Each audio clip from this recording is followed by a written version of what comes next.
All right. It says we're live there. Let's see if it comes across on here.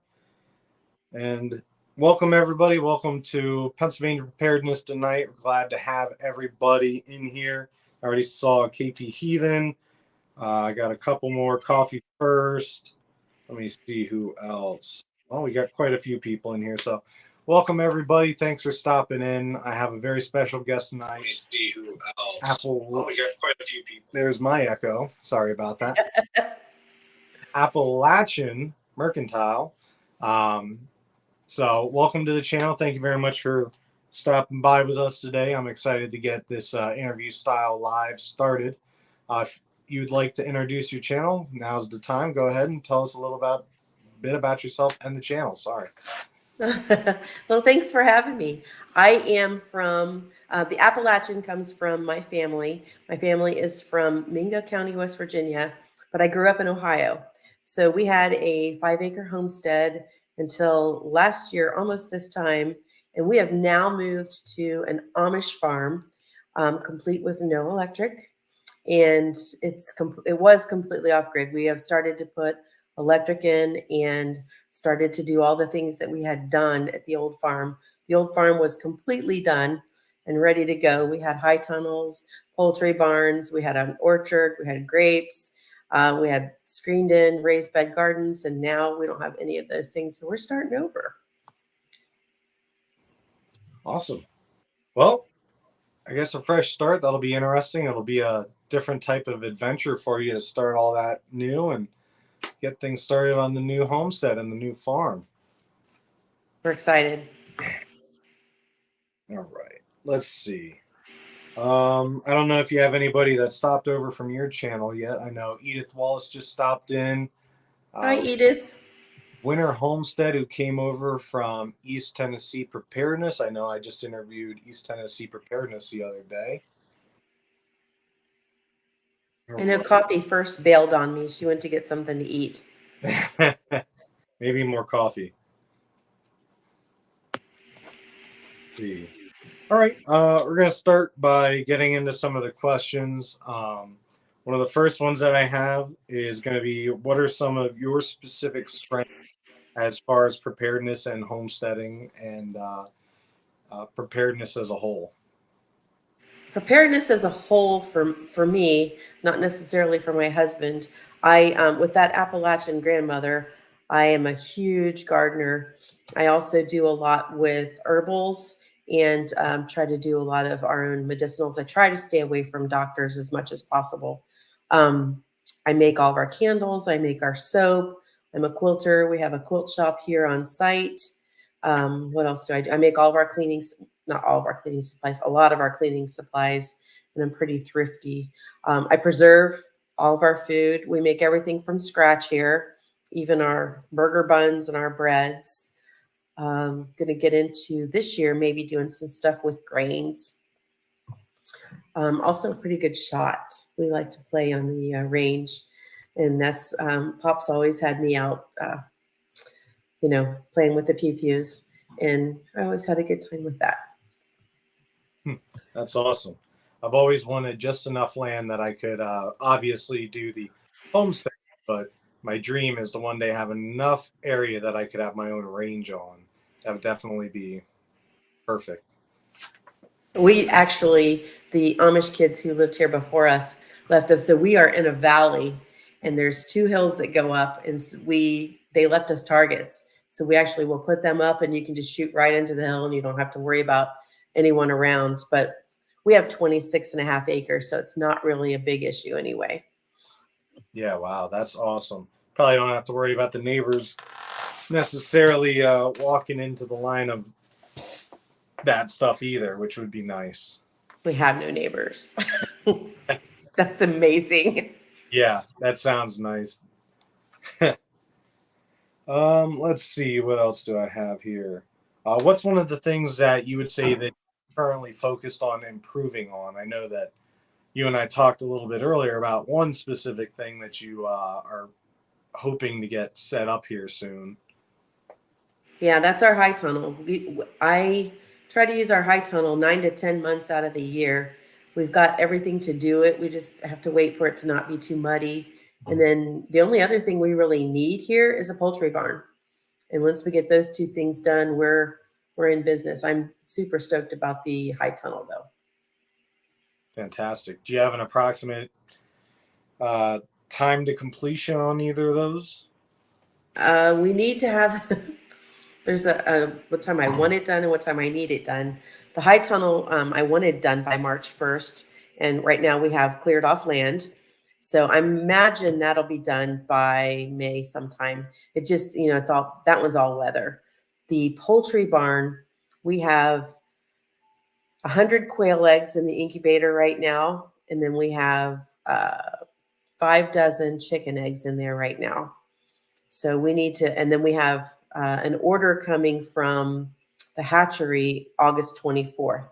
So sometime between May and August, we need to get, actually needs to be before that, probably June, we have to have the poultry barn done. We incubate our own eggs, and then every other year we'll go ahead and bring in some fresh stock just so that we don't end up with three-legged chickens. I gotcha. I mean, hey, that's a little bit of extra meat, but probably wouldn't want to. Probably not the most appetizing. Right? Okay. What's the general area that you're in? Obviously, this is one thing I tell all my guests. You don't have to get too specific, but just the general location of your homestead. Like, I think you already said Ohio. Yeah, we're southeastern Ohio. We're in Amish country, but our address is out there because of our businesses. So if you try hard enough, you can find us, and that's okay. Well, perfect. Well, that's good because that's something I was going to ask you after the live. I'm going to try to send you one of my stickers. I know that there's a few other people that I owe stickers to, so that'll be one of them I'll get out there. Awesome. What would you say got you, like, what are you mainly doing all of the homesteading for? Is it for anything specific, or it's just been your lifestyle and that's the way that you've always done things, or is it more you're getting prepared for something? So I've always been a big gardener and canning and things like that. I've been in the food industry for my big girl job since 1986. And to steal a quote, the food system's broken and I want to fix it. So I never was comfortable with feeding my family processed foods and foods that come from the grocery store. And that being said, I still represent some of those companies on the business side of things. I work with schools and USDA commodities. So I represent a turkey line, a cheese line, chicken. So I know a lot about what's going on in the industry, and I know a lot about, like right now, I can talk about Tyson because it's not one of my companies, but right now Tyson is moving forward fast and furious with the cricket powder in their breadings on their chickens. And so when you see things like that, and the push from the USDA on my other side of the job, where they want more than meatless Mondays, they want us to go with plant-based proteins more throughout the week. You just see all these things they're just beating away at your food. And if you knew, like they renamed caramel color, and they renamed some of these things and not everyone's using the new names yet, but just like with sugars and syrup. What's the syrup? I'm having a brain fart. They renamed it so that people wouldn't see that was what they were using in their foods. So and just like tilapia never used to be called tilapia. And then there's other fish that they've changed the names of because they got a bad reputation just so that they can get people to eat them. Well, if you're eating bottom feeders, that's a completely different story than if you're eating fish that are eating other fish. So anyway, I can go into a lot of it, but that was the biggest thing, is that I've always had that side of preparedness in me, but I'm very concerned about EMPs. And our old farm, one of the reasons why we moved was we could see Interstate 70 from the back of our farm. It was across 100 acres, but we could see it, and it was close enough to touch and feel. So you look at that and the security issue of what happens if there's an EMP. Well, the first thing they're going to see is my farm, and then they're going to see my chickens, and then they're going to see me and my food, and they're going to come after me because I've got grapes and fruits and all these things. And so it just we began to see in a higher crime rate. And you look at all those things, and you look at what's happening with the government and all the talk about civil war and this and that, and we just thought for security reasons that we would move on. But the biggest thing that I think we were concerned about was an EMP. And buying an Amish farm, we've lived it. We know what it's like to go for months without electricity. And I'm going to tell you right now, if I can tell you nothing else at all tonight from this live, it's if you think you're going to run freezers from a generator, you are kidding yourself. Because what happens long term is different than short term. When you lose that core temperature in your freezer, you're running that generator, and we had to end up with solar and gas just to keep up with the 3 freezers and a refrigerator. And they can all handle it for a week. But you put that on them for a couple months and you start losing that core temperature. We were running that generator more than we weren't. Yeah. And yeah, that's something that, and I had asked my husband if I could go ahead and can some more of we had gotten a half a beef. I said, can I please can some more of this before we move it? He goes, no, we'll be good. It was not fun. Not at all. And that thing's loud. And you look at that in a grid down situation, you don't want that noise out there for other people. And let me tell you, you could hear us all, because there's no other noise out here. You could hear us all over the place. And I was never so glad as when he got that electric in and we were able to pull those freezers into electricity. Yeah. Yeah. I mean, I've always said to people from where I live, even we just had some really bad ice storms and we didn't have power go out here except for maybe 10 minutes. And I always see people talking about how if they're down south, they deal with hurricanes or they deal with all these. Honestly, jealous. I wish that we would have some sort of thing that would happen here that I could test out my stuff that I have and actually put one of my plans into effect. But you are literally living like a grid down situation, which is sort of, I don't want to say awesome, but it's pretty cool that you're already getting that experience, which is fantastic. So that's pretty cool to know that you're already basically dealing with the EMP without the rest of it yet. Well, and you know what? It's still amazing. I agree. It is amazing. Yeah. We still have we're still Amish. This farm is still Amish. We pump out our water out of our well with air. Okay. And then I did a video on that. And then our water is wood fired. All of our hot water is we don't have an electric hot water tank. We have 2 wood fired tanks. Wow. And I cook. I do have the propane stove, but I also have a wood fired stove still here. And so we're still doing all those things. But we're more Amish than some of the Amish here. We use oil lamps, and they were using those Miller lamps, which I don't know if you saw the video I did on that, but the Miller LED lamps, that's the way to go. They put out so much light, it's better than a regular light. Huh. No, I didn't see that. I'm definitely have to go back and check it out, though. Hang on. Let me reach up. I don't know if you can see this. So I'm on a lag between, and there we go. So basically you can charge this up we charge it up on our Blue Eddies. And this thing is, I'll turn it on, but I'll turn it off real quick. It is so bright. We have 4.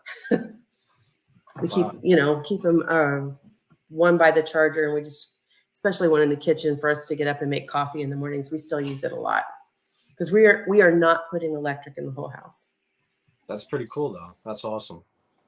Well, I mean, hey, when you're living in Amish country and That's the kind of house that you have. That's pretty awesome. You're getting the off the grid experience right off the bat. Yeah. I saw, let me see, F. Pier stopped in here, Loretta Houch, and Hey, Loretta.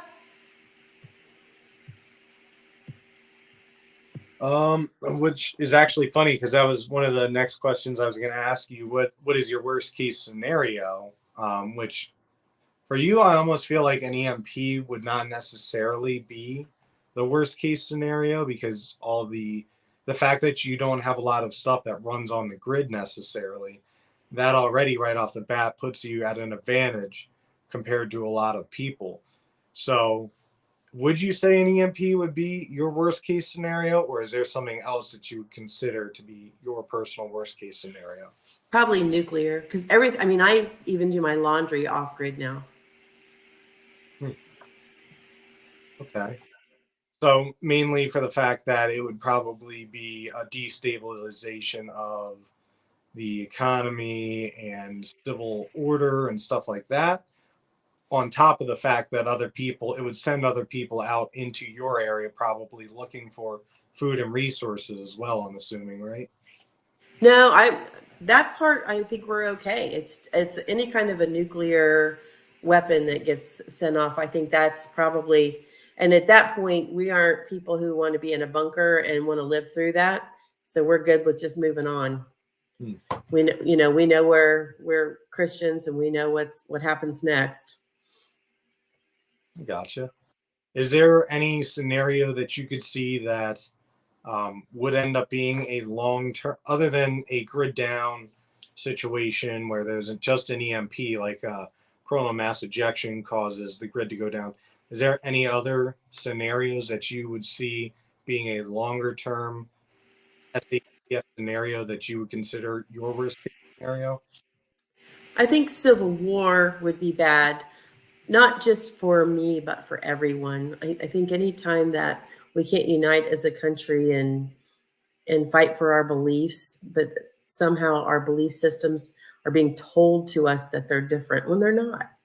That we all want the same things. We all just want to live our lives and be left alone. And now we're being told that we're racist and all these things, and it's just not true. Right. Yeah, I think as Americans, most of us just want the simple, life, liberty, and the pursuit of happiness. And when you break it down to something so simple, that is what every American truly wants. They want it in their own specific way or as a whole. That seems to be the main characterization. Yeah. Witchcraft popped in.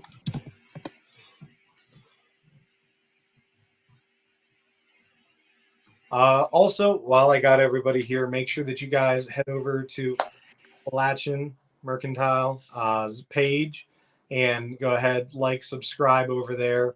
Also, if you guys can share this video out and or hit the like button and sub to me, it would greatly help out my channel and get this video pumped out a little bit more just to help everybody out.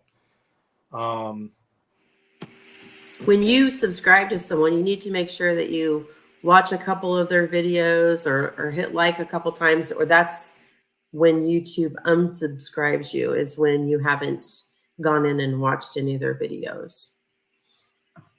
Yeah, I've noticed sometimes that'll happen to me where I hop on somebody's, like I sub to somebody and then I don't get a chance to watch them because I'm always busy. And then I come back and I'm like, I know I hadn't subscribed to them. So I get that. That's what happened to us when we moved and we didn't have internet. We lost a lot of our subscriptions. Huh. Well, it's good that you said that because there's been a lot of things I've been learning about YouTube that I didn't know before. It seems like almost every content creator I meet, they always bring up something that I'm like, I had no idea about. So it's always good to learn from everybody. Let's see. Speaking of your channel again, what's one of the goals that you have for your channel and yourself as a whole? I want to start putting up more videos. We weren't able to for so long, and I was going to get that started last week. and then we were going to start filming the high tunnel coming together. But since that hasn't started, we're kind of, and since I suck at growing things in the basement, things just aren't coming forth. But I would like to start on a more regular schedule, putting out videos. And I don't ever want to be monetized. It's not necessarily because I want 1 million subscribers. It's just because I enjoy doing it and I enjoy teaching people. And if I can show, just a couple people, just some tips on how to maybe try to be a better gardener or how to make candles or soap, then that's all. Awesome. Yeah, and anything that we can do, or I guess I can do on my channel to help you out at all, just let me know. I know you said you wanted to get into the lives a little bit, stuff like that. So if you ever need any help with any of that, or thumbnails or anything, I know that's one thing I'm apparently good at. Well, I've been doing thumbnails for other people lately, and they're like, "Wow, you're really good at this." I'm like, I don't know. I just sort of take things and put them in different places, and it works. So, if you ever need anything or help with that, let me know. Will do. All right. Do you have any for your preps or for your farm or your homestead other than the high tunnel and the chicken coop? Yeah, we went through a lot of our preps when we first moved, and we need to reassess that, get some things built back up. We're getting organized pretty quick. So I'm OCD, and we have 1.5 barns to go. The other thing that we are really looking forward to doing, and I don't think it's going to happen this year, I think it's going to probably wait till the winter, is we are going to get into aquaponics. We love lake perch. I bought 3 grocery store sized fish tanks on an auction, and we gave one of them to one of our Amish kids, and we're going to set that up in the basement of the quilt shop so that we can actually raise our own lake perch. Very cool. That's awesome. Well, all right. Would you say that you have any, how do I put this? Because it sort of runs into the last question a little bit.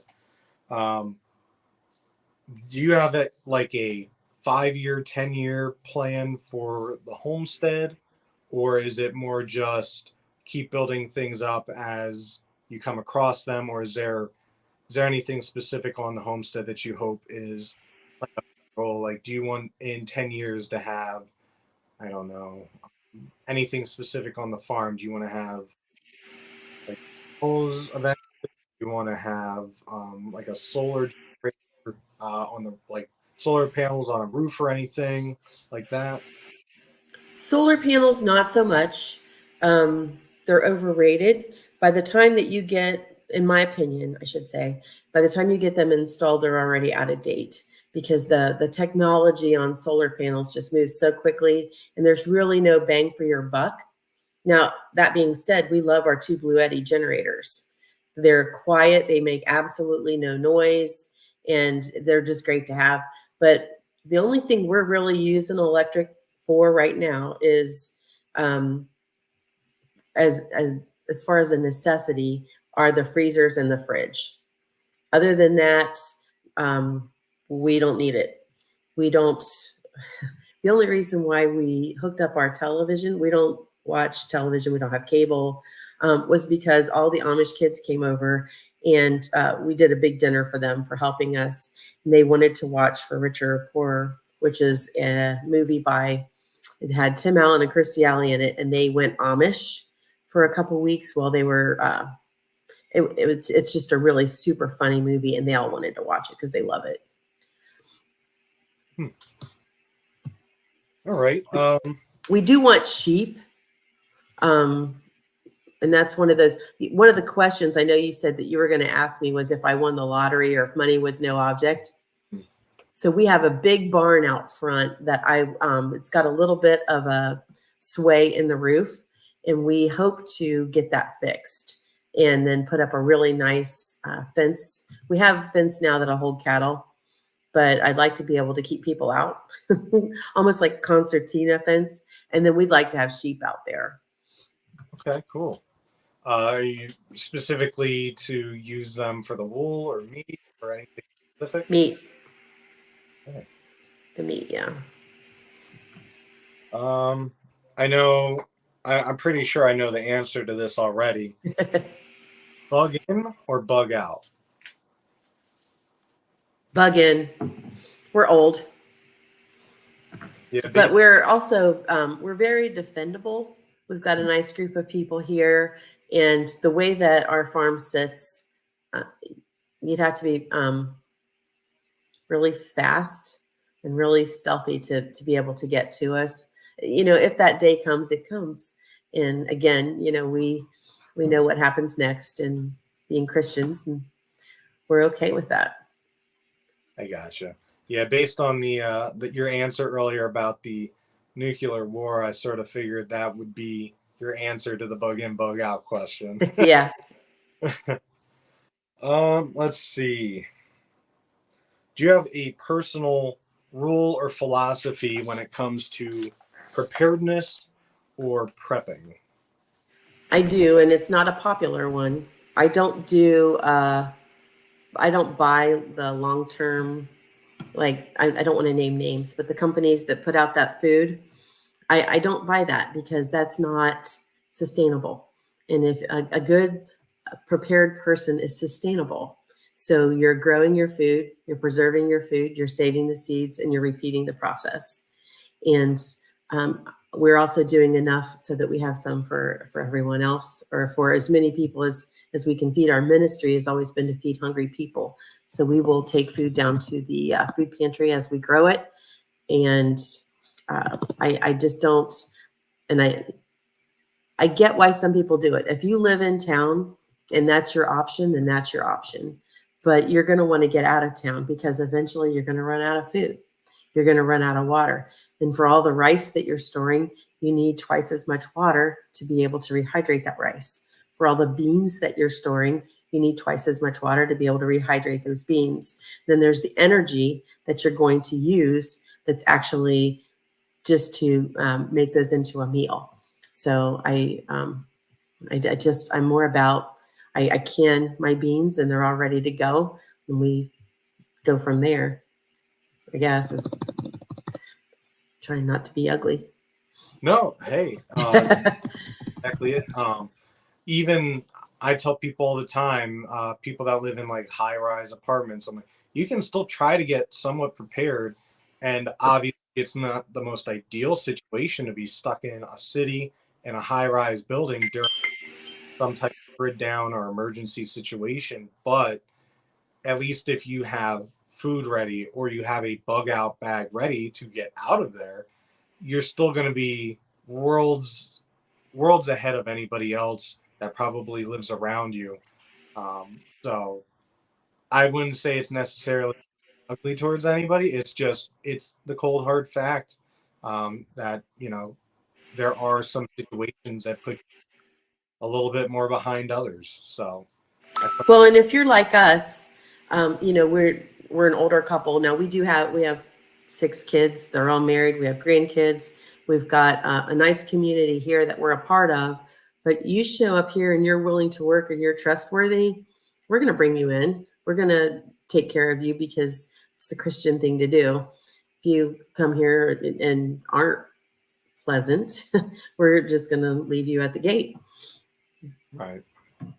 Yeah, and that's great that you have that mentality because I'm sure when that happens, it'll be nice to have people that will come to you and a little bit of the load off, but also be willing to help and put more into it, hopefully, as well. Exactly. Good mentality. Uh, what would you say that your favorite part of the whole preparedness community is? I try to stay away from, every once in a while there's ugly fights, and I try to stay away from those. But other than that, this community is very supportive and understanding. And for the most part, if there's a newbie that comes in, everyone's jumping in to help and offering them suggestions. And I like that. I like that there's so many people who are not preparing, that if we can grow the community that is, and we can help those other people. Either, you show up at my door and you just want some seeds, I got you. If you email me now and tell me you can't afford seeds, I got you. I just love that about our community. And if you look at community based, how many other communities on YouTube do so many lives where the people are interactive, they're able to form friendships and answer each other's questions. I like the community. I think we do a lot. Yeah, I agree. That's one of the things that actually brought me into the whole preparedness world when I first started, was how everybody was talking to each other, and I was like, I could get behind this. A lot of nice people talking about the same things that I'm interested in. I'm digging this for sure. All right, I'll be right back. There's an Amish person at the door. I'm so sorry. Oh yeah, take your time. I'll take questions from the group. While she heads off and checks that out, does anybody have any questions for me while on to that? Put it in all caps in the comments, and I'll try to get to them as they come in. Buy Living for Jesus and buy Coffee First. Have a good one. I'll see y'all next time I see ya. Which one Roman? Okay. What I call this? Does anybody have any questions for me or the guests so far? I know I see a lot of great people in here. Interact earlier, her and I, about how she gets random people that show up at the house, and I think that's pretty cool. Yeah. He is not here right now. Talking with her and welcome. He said it. Okay, that's fine. He'll be here this evening. I also, here in Pennsylvania, we have a large Amish community. I'm actually going to see. Okay. Oh no, you're fine. Anybody I didn't say hi to? Hey, what's up, Wallace and Sherry? Welcome back. I'm so sorry. No, you're good. The Amish kids wanted to fish. We have two amazing ponds, and in the summertime, we knew that they all like to swim here, but they like to fish here too. You got a pretty well stocked. What is it? A lake or is it like a creek? We have two ponds, two farm ponds. The upper pond has smallmouth bass and some things like that in it. The lower pond has more bluegill. It had a couple little bass in it last year. And there was something else my husband was excited about. I've never eaten bluegill, and he wants me to eat it. And I've always heard that it's blicky. So we'll see. That's the one thing I can never get into, is eating fish. I wish I liked fish, but I just don't have a taste for it. I don't know why. I love perch. I'll take anything on land, and if it drowns in the water, I'll just get some sort of seafood. Let's see. The last one I had asked was, your favorite part of preparedness was the community. What's some of the preps that you have to do, but you actually enjoy to do them? I enjoy the gardening and preserving part. I enjoy the medicinal garden, the tea garden. It's always fun sharing those kinds of things with other people. And I make little gift baskets for people for Christmas. My least favorite part, I haven't learned to forage yet. And that's one of the things I want to learn. I'd say that's my biggest weakness right now, is foraging. Yeah, it's actually going to be one of the questions later, but that's good to know. Oh, sorry. Oh, you're fine. That's actually that's actually something I'm still trying to get better at as well. So I know your pain, because one of those things where it can literally be life or death if you pick the wrong thing and eat it. So I definitely get where you're coming from. Have you tried to go out at all yet to try to identify some stuff? We got a book called Midwest Foraging, and it's a pretty amazing book. And one of the things it did say is if you take a leaf and you touch it on your tongue and it burns, it's probably not good for you. Yeah, that's actually something they taught us in Boy Scouts was to start off, you take it and like you rub it on a sensitive area, so like your wrist or something. Like Mm-hmm. after you rub it there for about 5, 10, 15 minutes, if you're able, if like no rash or no irritation appears, then you move on to the lips, and then you keep like every 15 minutes you try to basically go a little bit further to make sure that it's not something that's gonna make you keel over, but it's not exactly foolproof. I found that out the hard way in Boy Scouts once or twice. Where a little bit later, I was using the stock of leaves that I as opposed to like, We and I can prove that theory wrong right away, which is, was a joke between my husband and I, was stinging nettles. hmm, Stinging nettles are really good for you. And look what they do to your skin when you first touch it on there. right. Yeah, and something that you can really, for the most part, get rid of pretty quick just by putting them over a fire for a couple seconds, getting rid of most of that. I mean, I tried that, but that's one of the ways I hear that. But let me see. It looks like we actually do have a question up here. F. Pier asked, "Do you can over the fire outside?" I do not. I have a 10 burner propane stove now, and I prefer to can that way. If I had to, I could, but you have to be really careful when you're canning over a fire outside because you need to block that flame from dancing too much, or you're not going to be able to maintain that temperature where you need to keep it. I realized after I asked that you had already responded, so I threw it up there. That's okay. Oh, let's see. What would you say that your least favorite part of prepping? I always give people the example of I hate that I have to constantly rotate and keep track of stuff to make sure that first of all I'm not eating something that's going to end up having botulism in it and make me keel over, but also the fact that it takes so much organization to constantly rotate through things and to make sure batteries are fresh or basically just making sure that things are still good or in working order. So, what would you say that your least favorite part is?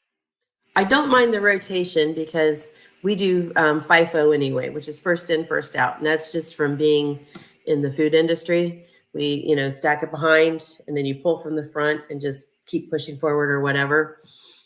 But the probably I'm with you on the things like the batteries and the Band-Aids. I know I got some stuff out of I have a get home bag because I travel so much for work, and we were somewhere and someone needed a Band-Aid for a big toe for a kid, and I got it out and I thought, man, when these things start to get old, the tape doesn't stick, which they weren't. But then I started thinking about, we've got a whole tote full of nothing but Band-Aids because my husband and the boys, when they get out in the blacksmith shop, are doing nothing but burning themselves. And it's one of those things that you think about and you worry about. All right. What would you say your favorite item and your least favorite item is as far as preparedness or your homestead? Right now, my favorite thing here at the homestead is the pond. It is so peaceful and quiet. And we've got a duck out there. Her name is Lucky Ducky. And that's a whole story all on its own. But I think that it's important. We get ourselves so worked up in keeping up with the news and worrying about what's happening here and what's happening there that we always need to take a minute. You got to take a deep breath and just remember that God's hand is in it all. And we just you need to still live. You can't be afraid to go to town because you're worried that something's going to happen when you get there. you have to still live. And so that's probably one of my favorite things. My least favorite thing is cleaning barns. Fair enough. I can understand why that would not be your favorite thing in the world. Oh, let's see. Okay, here's sort of a question from earlier. If there was a prepping genie, prepping related, what would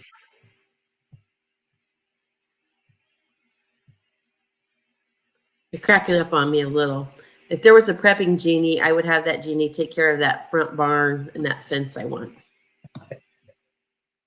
all right? If that was wish number one, what would the second and third be? The second and third would probably be for all of our kids to live here on the farm. That would just thrill me to death to be able to raise all of my grandkids, knowing where their food came from, knowing that if you cut yourself out in the garden and you grab a leaf off of a yarrow and rub it on it, it's going to stop the bleeding. Just the little things that I was lucky enough to experience with my grandmother. Awesome. And a third wish? Oh, geez. That we would all be prepping for nothing. That's a good one. I like that. That's very positive, and it's better to have it and not need it. I got you there. Yep. Let's see. What would you say that the coolest thing or the most intriguing thing that you've learned along your preparedness journey is? Is there anything that sticks out in your mind that while you were learning, it just knocked you on your feet or knocked you on your butt, I guess, that you learned about going through the process? Mm, that's a tough one. I'm gonna say the herbal medicines because there are times, well, and it's even happened out here with some of the Amish where they come over and they um one of the our Amish kids was having his dad was having a lot of problems breathing, and I sent some wild lettuce over, and he came over and he was almost in tears. He was so excited that it had helped his dad. And that there's been a few of those little things. Um, when they get sick around here, they always come over here for I have a bath bomb that I make called Sick Day, Hmm. and I go through them faster than I can get them made. That's awesome. That's really cool. Yeah. That's one thing going through everything I learned, that there's so many plants out there that can do so many amazing things. And yet, whenever you go to the doctor, they just throw a bottle of pills at you and say, this will help. And then the side effects make other things worse. So, yeah, Right. definitely something I can totally understand. And it's pretty neat. All right. If you could give one message to not just people in the preparedness world, but if they could match you at once, what would the message be that you give to everybody? I would be remiss if it wasn't know where your food comes from. And I think everybody pretty well here knows me by now. Uh, Gardening, even if it's I lived in town once, and it was in a big old Victorian home. I had a postage stamp size lot, but I still had big flower pots with tomatoes and green beans and everything else in them. I think that it's very important to know and experience the difference. And in my big girl job, I'll tell one quick story. I was at an urban YWCA, and it was a family center for people who were homeless. And one of the things that we did was we did a cooking class for some of these ladies so that they weren't spending their SNAP money on potato chips and soda. They were spending it on other foods so that they could stretch that money. And two of the ladies in the class didn't know what cauliflower were. Oh, wow. Yeah. Huh. I mean, it's unfortunately understandable for people that have never experienced style at all. Um, yeah, interesting. shows also at the exact opposite end how blessed we are to have the knowledge that we have and had the upbringing that we've had where we learned about all this interesting stuff. So it really, That was one of the pivotal moments for me and my husband when we decided that our ministry would be to feed hungry people. And we were truly concerned when we moved here that being in an Amish community, we wouldn't have that opportunity and that God's hand wasn't in this move. And we've been proven wrong. that's pretty cool that you found the community and that you get to help them out. That's pretty cool. I'm trying to think if there's anything. I don't think I missed any of the questions so far. Is there anything that you can think of that I missed asking a question on, or anything specific that you wanted to talk about in the live today?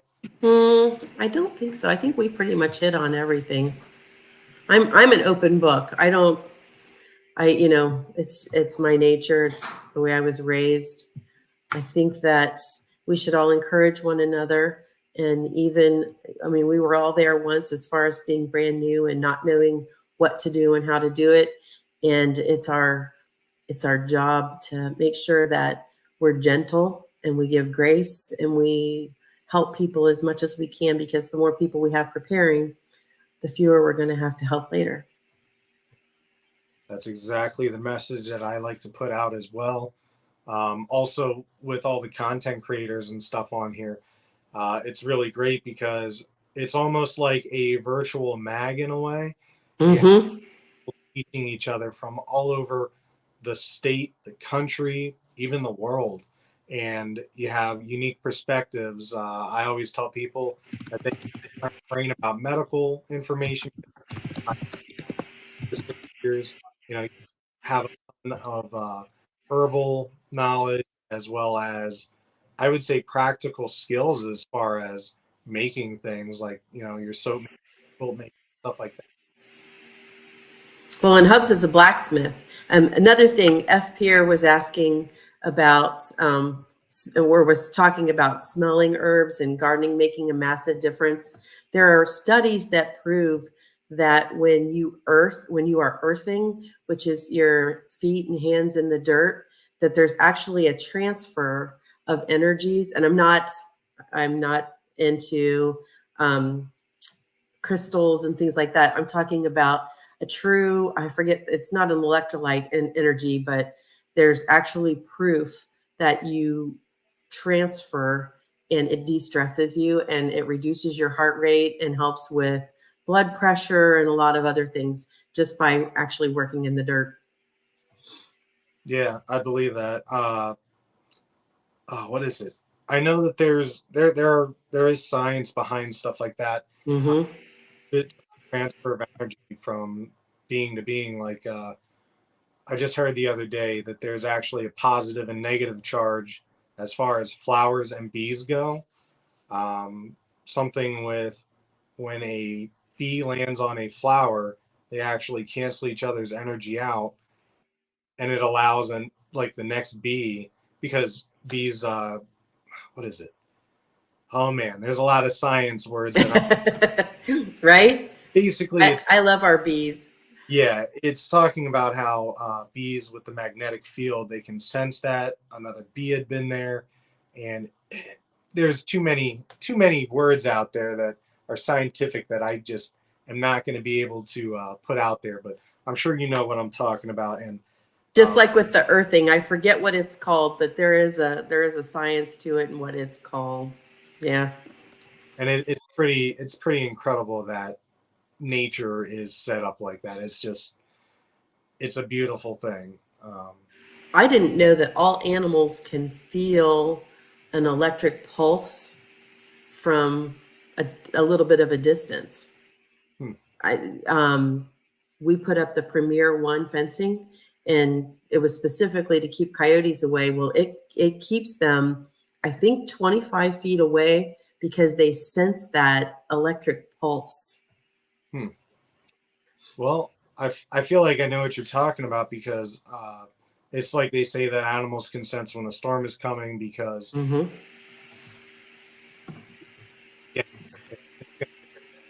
words, but basically electric in the air. They can sense that.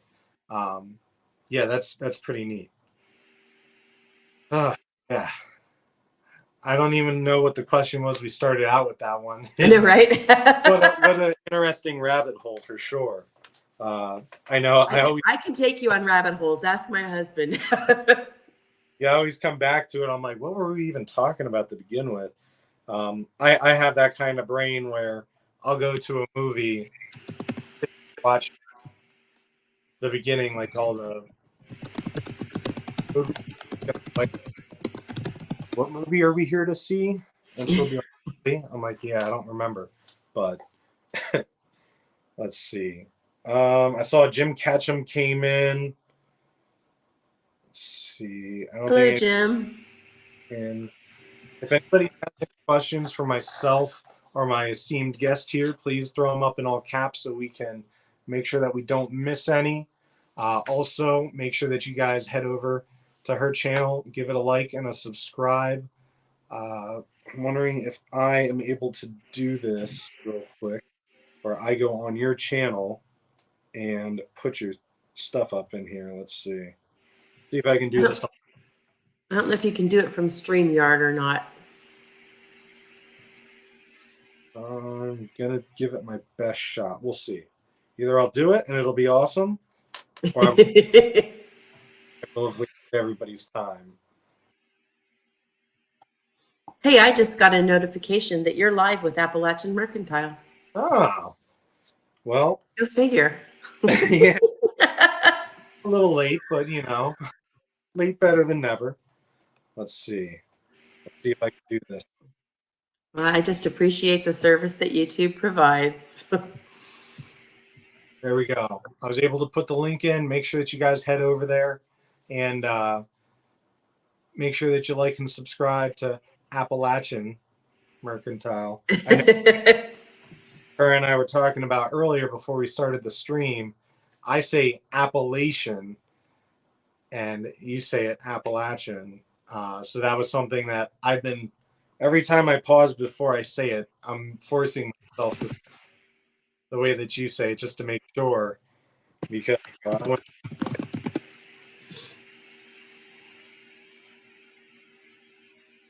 let's see. No questions. Nobody has any questions for either of us. Go ahead, shoot them out there. We've been more than happy to have that. Teresa asked me how long I've had my quilt shop. I've had it for over 20 years.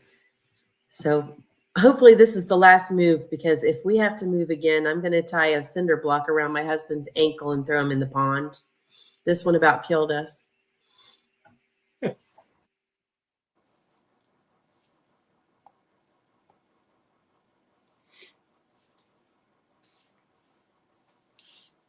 So what is your 5-year plan for your homestead or for your preparedness? I would have to say it's going to be making sure that well, first of all, I'm in the mindset of I never want to completely sell and get rid of a property. So the property that I currently have, I would like to rent out or basically figure out something to do with this property that is still making money. And then I would love to move to preferably maybe more around 10 or so. Acres. I'd like to sort of do what you're doing, building up a real homestead with, a pond or some sort of barn and stuff like that. I tell you, I think I'm so thankful and grateful all the time for what I've been given. For what I'm allowed to be a steward of. F. Pierre, our biggest takeaway from the Amish is the sense of community. They can be talking smack about each other today and angry with each other over something silly, and tomorrow they're over at their house, helping fix a barn or fix a fence, or helping with a horse that we actually had one horse that got a bottom jaw stuck in a barbed wire fence, and there was blood everywhere, and they were worried about what was going on. These two guys hadn't been necessarily not speaking, but they they weren't the best of friends, and he loaded up and went over right away. And that's sometimes it's English, and guys do it better than women. And I'm just going to put it out there. If two guys get in an argument and 10 or 15 minutes later, they're good. You put two women in a room and they get aggravated with each other, and they're going to be aggravated at each other for a while until one of them says they're sorry or tries to make things better. But it could go on for quite a while. And the Amish are just, it is just a huge sense of community. And I just feel just in what they've done for us. They didn't know us, and they kept showing up. When we had trouble trying to get a trencher so that we could get the electric from the barn to the house. And one of our now adopted Amish kids showed up with a backhoe and dug it for us. It didn't ask, didn't say, hey, I'm coming over, just showed up. And that's what they do. And that's what we as English need to do better. Awesome. I don't see any more questions up there so far. One of the questions I realized I did miss. Is there any prepper related books? I know you said about the foraging book, but is there any book that you would say has a big influence on you or that you would recommend to others? I've got some fun ones. If you've ever watched the Townsends, they have a book that they use for some of the recipes they do, and some of them are absolutely horrible. But I did get that book. That was more for fun, but there's also some great recipes in there for game and things. And then we've got, so rather than, and again, this is probably not going to be a popular opinion, but rather than getting like the Encyclopedia of Country Living, I think it's more important to focus on project-specific books. So we have foraging books, we have cookbooks, we have canning books, we have all of the stories books on any kind of animal that we're raising. So we have the stories book for rabbits, chickens, goats. We've got the bee book. I think that you get, and we've got the survival medicine book. And then I've got my best book for herbals would be the Herbal Medicine Maker's Guide.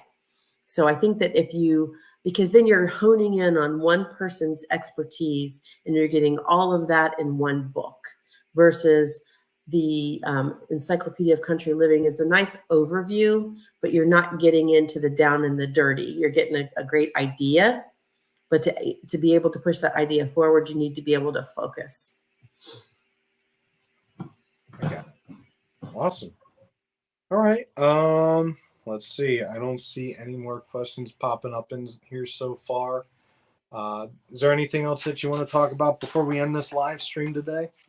Not a whole lot. I'm just thankful that you guys all had me on there. And if you can't do anything else, get yourself one book every month.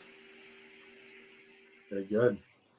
All right. I think we're going to cut it for today. Thank you all for stopping in today, and make sure you head over. I know I had the link up here a little bit. Let me try one more time, but make sure that you head over to Appalachian Mercantile. Make sure that you sub to their channel, like a couple videos, watch a couple of their videos, so then it doesn't take you off their subscription list. And also head over to my channel, check it out. If you want, go ahead, subscribe and like as well. Anything that you'd like to say before we're done here? The only thing I say at the end of all my videos, be blessed and be a blessing. All right. Everybody stay safe, stay prepared. I'll see you in the backstage here in a little bit.